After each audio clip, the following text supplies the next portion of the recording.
नमस्कार, स्वागत है दोस्तों आपका। आप क्रिटिविजन न्यूज का एक्सप्लेनर देख रहे हैं। आपके साथ मैं हूं शबाब। बसपा सुप्रीमो मायावती ने आज राजधानी लखनऊ में एक बड़ी बैठक बुलाई थी।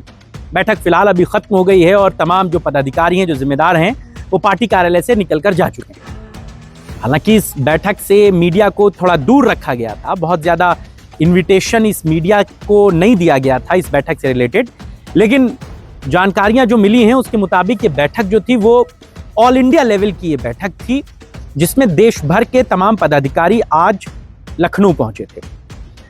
इस बैठक में जिन राज्यों में इस साल विधानसभा चुनाव होना है, यानी कि 2026 में जिन राज्यों में चुनाव होना है, वहां पर बड़ी फोकस तरीके से बसपा अपनी तैयारियों को मुकम्मल कर रही है, अपनी तैयारियों को दुरुस्त कर रही है, तमाम कील कांटों को खत्म कर रही है, सही कर रही है। और आज उसी कड़ी में उन राज्यों के जो प्रदेश अध्यक्ष हैं, जो कोऑर्डिनेटर्स हैं, उन सभी लोगों को लखनऊ मायावती ने बुलाया था।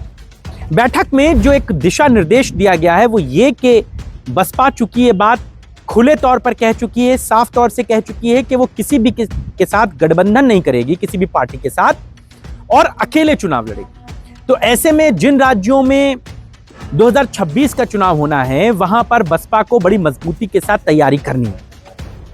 ये बात आपको भी पता है कि किसी दौर में बहुजन समाज पार्टी देश की राष्ट्रीय पार्टी होती थी। उस राष्ट्रीय पार्टी होने का फायदा ये होता था कि राज्यों में जब चुनाव होते थे तो वहां पर एक वोटिंग परसेंटेज का शेयर होता था। उसके हिसाब से जो राज्यसभा के सदस्य होते थे, जो एमएलसीज होते थे, उनका चुनाव होता था। तो अब ऐसे में बहुजन समाज पार्टी लगातार अपने जो पैटर्न है उससे नीचे आती गई, ग्राफ उसका गिरता गया। तो अब जो उत्तर प्रदेश के अलावा भी जो राज्य हैं जहां पर बसपा का एक मजबूत जनाधार रहा है, फिर चाहे वो महाराष्ट्र हो, पंजाब हो, या फिर दूसरे राज्य जहां पर बहुजन समाज पार्टी का एक बड़ा जनाधार होता था, वहां पर एक बार फिर से मजबूती के साथ तैयारी बसपा करनी चाहती है। 2026 में जिन राज्यों में चुनाव होना है वो बड़े इंपॉर्टेंट हैं। उनमें साउथ के अधिकतर राज्य हैं, पश्चिम बंगाल उसमें है, असम है और पंजाब है। तो वहां पर बसपा अपनी पूरी ताकत के साथ लड़े, बिना किसी गठबंधन के लड़े। और इसी बात को लेकर के बहुजन समाज पार्टी अपनी तैयारियों को आज फाइनलाइज कर रही थी। आज बसपा सुप्रीमो मायावती ने जो बैठक बुलाई उसमें प्रत्याशियों के चयन को लेकर के भी एक बड़ी रूपरेखा तय की गई। बसपा की तरफ से यह साफ कहा गया है कि मजबूत दावेदारों को चुनाव में लड़ाया जाए और बसपा का जो अपना एक जनाधार रहा है कभी, उस जनाधार पर वापस लौटा जाए। हालांकि इस बैठक में उत्तर प्रदेश के भी तमाम जो जिम्मेदार पदाधिकारी थे वो मौजूद थे, क्योंकि देखिए ये बात बार बार कही जा रही है कि आकाश आनंद को फुल फ्लैश में बहुजन समाज पार्टी की जिम्मेदारियां दी जा सकती हैं। आकाश आनंद को जो है वो आगे किया जा सकता है चुनाव लड़वाने के लिए। तो ऐसे में आकाश आनंद की पूरे तौर पर एक्सेप्टेंस हो, नेता उनको अपना नेता उसी तर्ज पर माने जिस तर्ज पर वो मायावती को मानते थे, बहन जी को मानते थे। तो आकाश आनंद को लेकर के भी ये बैठकें बड़ी इंपॉर्टेंट हैं। आज की बैठक में भी आकाश आनंद को लेकर, उनके एक्सेप्टेंस को लेकर, उनकी बातों को मानने को लेकर के तमाम बातों का जिक्र किया गया। बहन जी ने साफ तौर से कहा कि जिन राज्यों में चुनाव होना है वहां पर बहुत मजबूत बेस के साथ जो लड़ाई है वो लड़ी जाए। उत्तर प्रदेश में भी बहुत सारे प्रत्याशियों का चुनाव होना है। बसपा यहाँ पर क्लियर कर चुकी है कि कोई भी गठबंधन में चुनाव नहीं होगा। बहुत सारे र्यूमर्स चल रहे थे ओवैसी को लेकर के, कांग्रेस को लेकर के।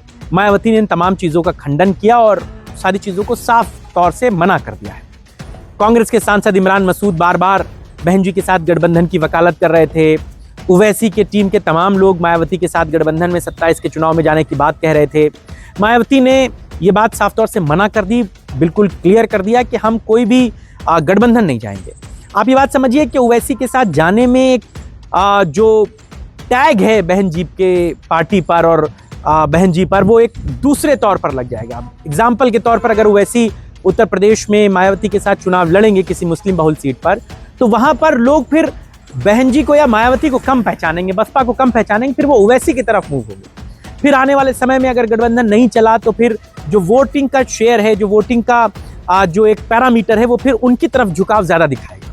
तो इसीलिए बहन जी जो है वो थोड़ा फूक फूक कर कदम रख रही हैं, बहुत सारी चीजों को बारीकी से देख रही हैं। और आज की बैठक में भी यही चीज़ इंपॉर्टेंट थी कि कैसे दूसरे राज्यों में चीज़ों को देखा जाए, बनाया जाए, कैसे काम किया जाए और कैसे उत्तर प्रदेश में भी मजबूती के साथ चुनाव लड़ा जाए।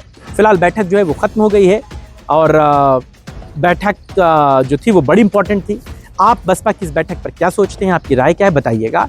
आपकी राय और विचारों का इंतजार रहेगा। फिलहाल इतना ही, नमस्कार।